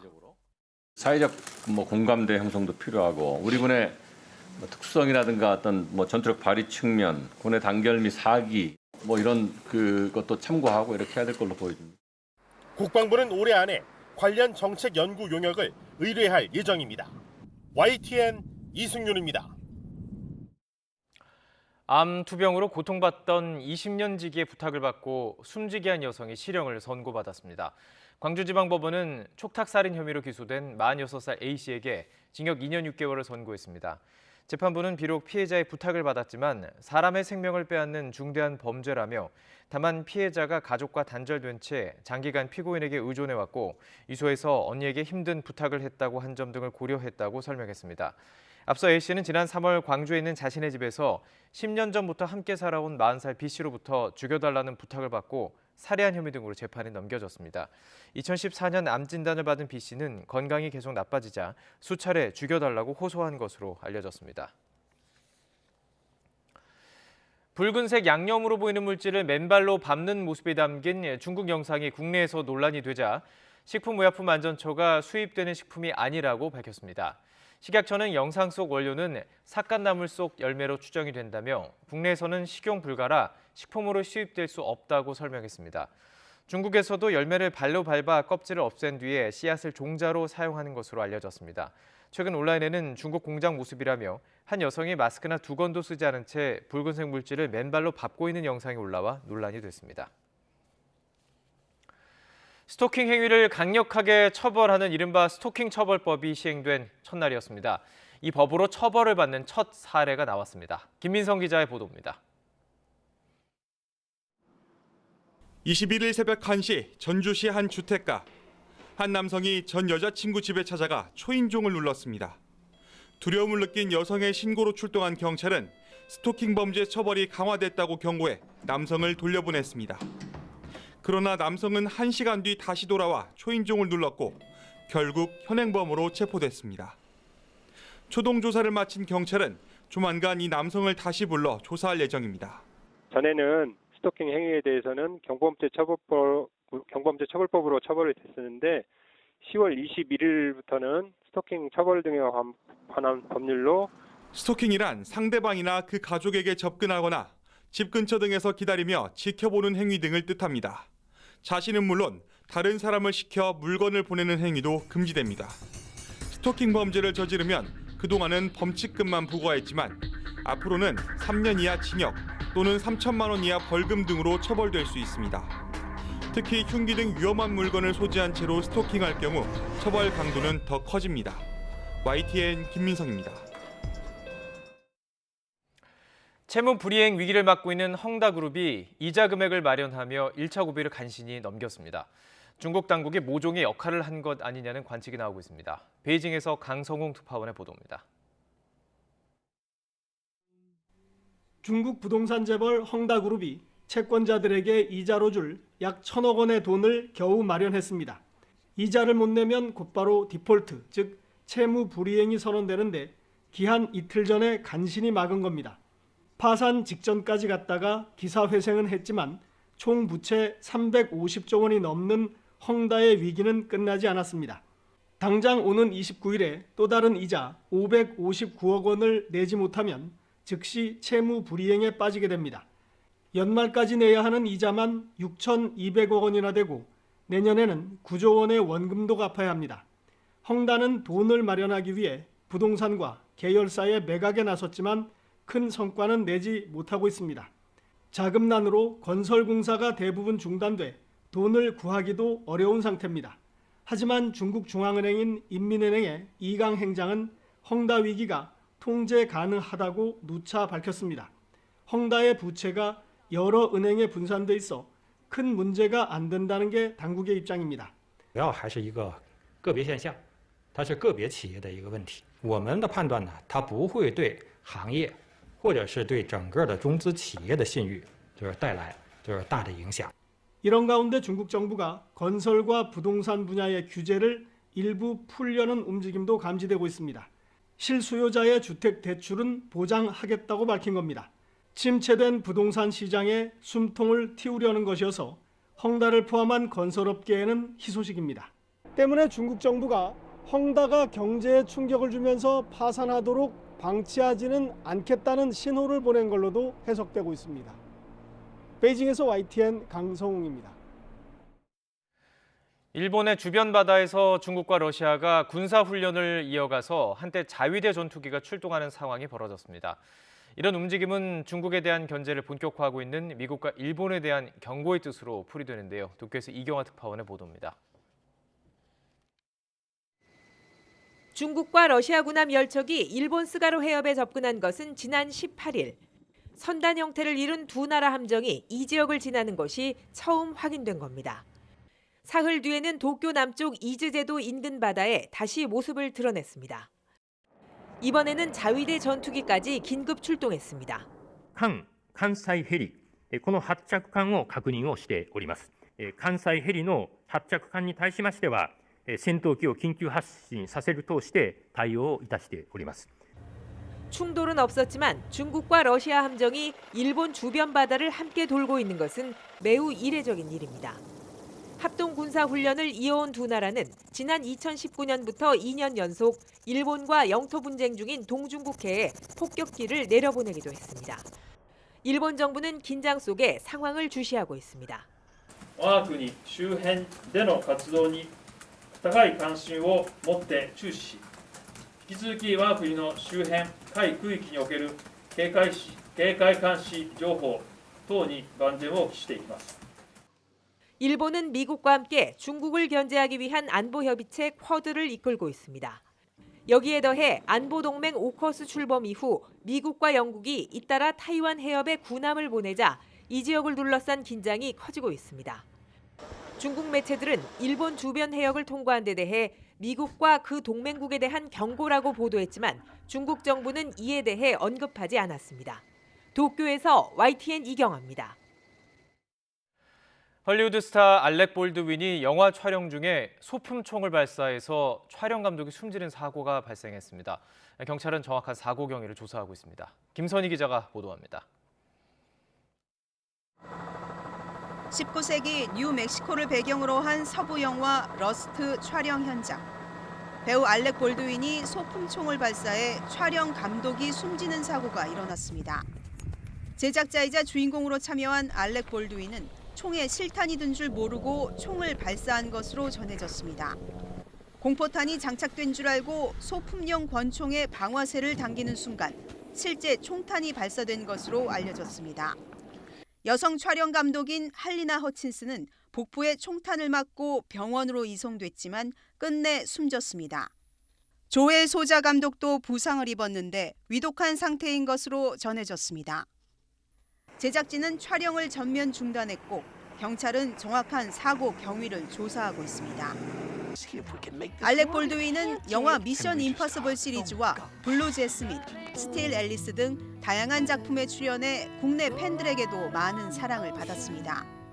이번 영화에서 악명 높은 무법자 러스트 역을 맡으며 스타로서 새로운 모습을 보이려 했지만 제동이 걸리게 됐습니다. YTN 김선입니다.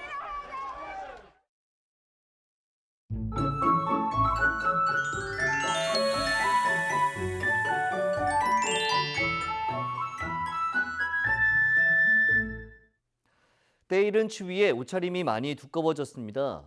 아침에는 겨울 외투도 어색하게 느껴지지 않고 있는데 이번 주말에도 서울 아침 기온이 6도까지 떨어지는 등 예년 기온을 밑돌며 무척 쌀쌀하겠습니다. 반면 낮 동안에는 17도에서 18도까지 기온이 오르는 등 예년과 비슷해지겠고 일교차가 10도 이상으로 크게 벌어지겠습니다. 내일도 대체로 맑은 하늘이 함께하겠지만 아침까지 내륙 곳곳에 안개가 매우 짙게 끼겠습니다. 또 내일이 서리가 내린다는 뜻을 가진 절기, 상강인데 이름처럼 서리가 내리는 곳이 있겠고 얼음이 관측되는 곳도 있겠습니다. 피해 없도록 대비 철저히 해주시기 바랍니다. 내일 아침 기온 오늘과 비슷하거나 조금 높겠습니다. 서울 6도, 대전 4도, 광주 6도, 부산 10도로 예상됩니다. 낮 기온은 오늘보다 1도에서 3도가량 높겠습니다. 서울 18도, 대전 19도, 광주 20도, 부산 21도로 예상됩니다. 다음 주에는 때이른 추위가 누그러지고 예년 이맘때 가을 날씨가 이어질 전망입니다. 날씨 정보였습니다. 네, YTN 뉴스나이트 여기서 모두 마치겠습니다. 네, 함께해 주신 여러분 고맙습니다.